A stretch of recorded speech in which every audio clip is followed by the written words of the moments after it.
Muli naman nagpahayag ng tiwala si Government Peace Panel Chairman Miriam Coronel Ferrer na matatamo ang tunay na layunin ng Comprehensive Agreement on the Bangsamoro.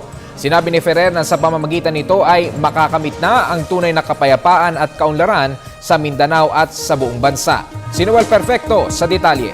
Comprehensive Agreement ng Bangsamoro Law Signatory, Professor Miriam Ferrer at Ambassador Makabangkit Lanto, tiwala na maipapasa ng pamahalaan ang isang matibay at konkretong batas ng Bangsamoro na magpapatupad ng matagalang kapayapaan, katahimikan, kaayusan at matatag na edukasyon para sa lahat ng taga-Mindanao.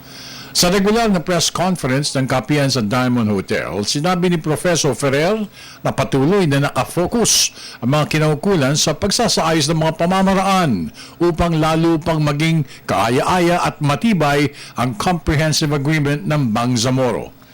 31 ang deadline nila. If they cannot meet it, they will seek for an extension. And ang alam ko, nagpupulong sila ngayon, very taking a lot, nag-overtime sila to be able to consolidate the drafts.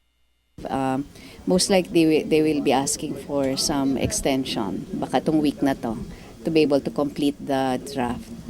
Nanawagan naman si Ambassador Makabangkit Lanto sa mga nagdadalawang isip pa mga kapatid nila sa pananampalataya na sumama na lang at makiisa sa pagbabagong magaganap dahil sumatotal aniya para naman sa lahat ng mga kapatid nila o kabaro nila at iisa ang hangarin, kapayapaan at katahimikan para sa lahat.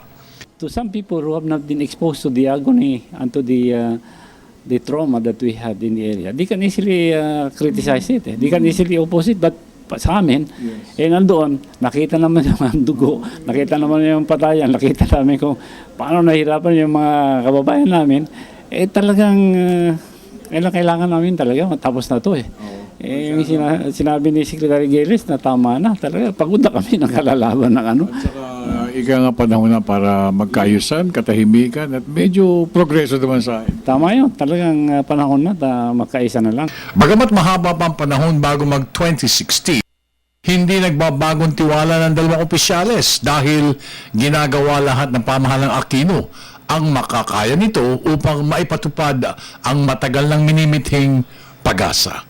Para sa Telebisyon ng Bayan, ako naman si Noel Perfecto.